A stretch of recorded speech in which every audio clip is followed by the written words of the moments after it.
Hello friends, आज हम आपको क्लास 10th से संबंधित कुछ परिभाषाएं बताएंगे। तो सबसे पहले हम जानते हैं संख्याओं के बारे में। किसके? संख्याओं। तो अगर बात हम संख्याएं की करें, ठीक, किसकी? संख्याएं। तो संख्याएं जो मुख्य रूप से होती हैं वो दो प्रकार की होती हैं, ठीक है। पहली होती है वास्तविक संख्या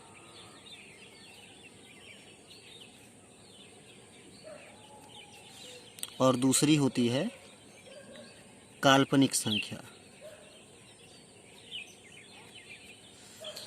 अब क्लास 10th में सिर्फ हमें वास्तविक संख्याओं का अध्ययन करना है, काल्पनिक संख्या का नहीं। तो सबसे पहले हम ये जानते हैं काल्पनिक संख्या क्या है। तो ये जो काल्पनिक संख्या है, सबसे पहले इसके अंतर्गत आता है प्राकृतिक संख्या। प्राकृतिक संख्या। दूसरा है पूर्ण संख्या। तीसरा है परिमेय संख्या।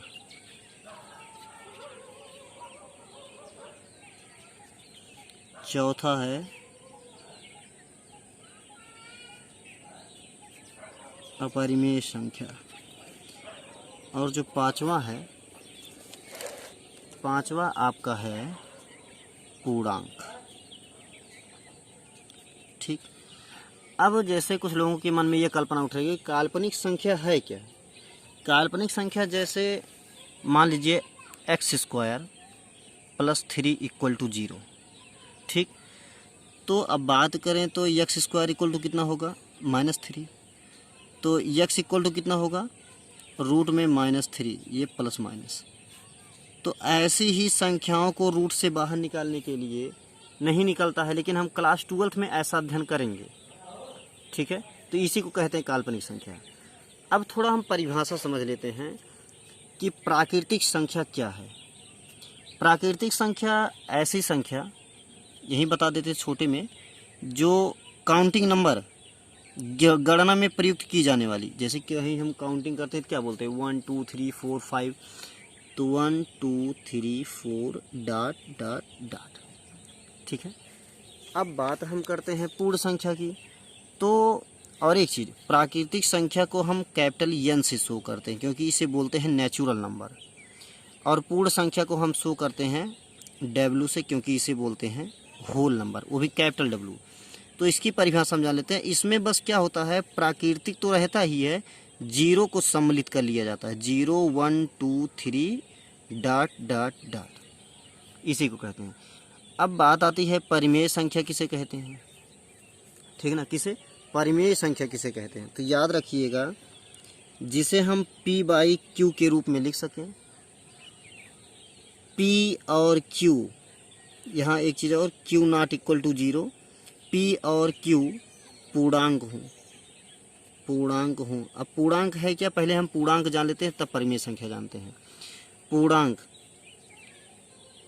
Infinite, negative infinite to positive infinite, all number जो होते हैं इंटीजर्स कहलाते हैं। अब ये है क्या चीज़, ये भी हम जान लेते हैं। जैसे ... -4 -3 -2 -1 0 1 2 3 ... ये सारी संख्याएं हमारी क्या कहलाती हैं? ये सारी संख्याएं कहलाती हैं पूर्णांक। तो अगर कोई नेगेटिव या पॉजिटिव कोई भी नंबर पूछ ले, बोले पूर्णांक है, तो आप सब बोल दीजिएगा हाँ पूर्णांक है, ठीक है ना। तो यही बात करते हैं। तो परिमेय संख्या किसे कहते हैं? P/Q के रूप में लिखा हो और Q ≠ 0, P और Q पूर्णांक हो, तो उसी को हम बोलते हैं परिमेय संख्या। अब बात उठती है कि अपरिमेय संख्या किसे कहते हैं। तो बहुत ही सिंपल तरीके से हम समझा देते हैं, सीधी सी बात है। अपरिमेय संख्या याद रखिएगा, रूट में ऐसी संख्या जो बाहर ना निकले, जैसे √2 √3 √5 √7, ये सब क्या है? अपरिमेय संख्या। अपरिमेय। अगर बात हम करें पाई की, पाई में अब चाहे 2 पाई हो, चाहे 3 पाई हो, चाहे 4 पाई हो, ये सब क्या हो जाएंगे? अपरिमेय संख्या। अब बात हम करते हैं ऐसी संख्या जिसमें रिपीटेशन ना हो। रिपीटेशन मतलब 0.23567 876321356 डॉट, ठीक है ना। मतलब रिपीटेशन ना हो और इनफाइनाइट टर्म्स तक जाए तो उसे भी अपरिमेय बोलते हैं। तो अपरिमेय का यही 3 सिद्धांत है। पहला तो रूट में ऐसी संख्या जो बाहर न निकले ये अपरिमेय संख्या होती है। पाई भी एक अपरिमेय संख्या होती है। और ऐसी संख्या जो कभी बाहर ना निकले, ऐसी संख्या जो कभी बाहर ऐसी संख्या जिसमें रिपीटेशन ना हो। अगर बात ये की जाए 2.3 बार तो ये परिमेय संख्या है। क्या है ये? परिमेय संख्या। अगर बात करें हम 2.3333 डॉट, तो देखिए ये भी परिमेय संख्या है, क्योंकि इसमें क्या हो रहा है? रिपीटेशन हो रहा है। क्या हो रहा है? रिपीटेशन हो रहा है, इसलिए ये क्या है? परिमेय संख्या।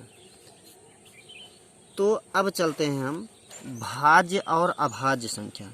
क्या थोड़ा अध्ययन कर लेते हैं। भाज्य संख्या और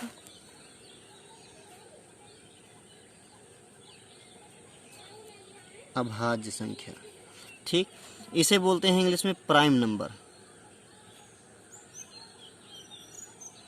प्राइम नंबर इसे बोलते हैं, इसे बोलते हैं कंपोजिट नंबर। कंपोजिट नंबर इसे बोलते हैं प्राइम नंबर। अब कैसे पता चलेगा भाज्य और अभाज्य? तो देखिए छोटी सी परिभाषा, जिसके गुणनखंड 2 से ज़्यादा हो, 2 से ज़्यादा हो। और अभाज्य में याद रखिएगा केवल 2 गुणनखंड हो, केवल 2 गुणनखंड हो। चलिए उदाहरण देते हैं, अभी समझ में आया। जैसे हम ले लेते हैं 3 और 4। पूछा गया कौन सा भाज्य है और कौन सा अभाज्य। चलिए थोड़ी सी बात बताइए, ये संख्या ये 3 जो है किससे किससे कटेगा? 1 और 3, मतलब इसी के पहाड़े में आएगा। लेकिन ये जो 4 है तो 1 2 4, तो क्या हुआ? इसमें कितने गुणनखंड हैं? 1 2, 1 और इटसेल्फ, मतलब 1 एंड इटसेल्फ मतलब एक और खुद। तो ये क्या है? ये है अभाज्य संख्या। अभाज्य संख्या। और ये क्या है? भाज्य संख्या। अब कभी कभी प्रश्न ये आ जाता है कि एक है, एक जो है ना तो भाज्य है और ना ही अभाज्य है, ठीक है।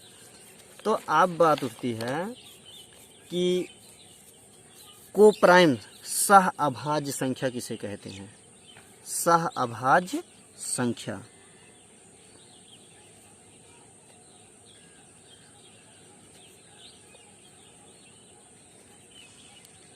ऐसी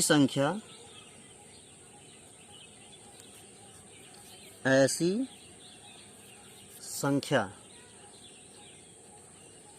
जिसका HCF 1 हो, उसी को बोलते हैं सह अभाज्य संख्या, ठीक ना। ऐसी संख्या जिसका HCF 1 हो तो उसी को क्या बोलते हैं? सह अभाज्य संख्या।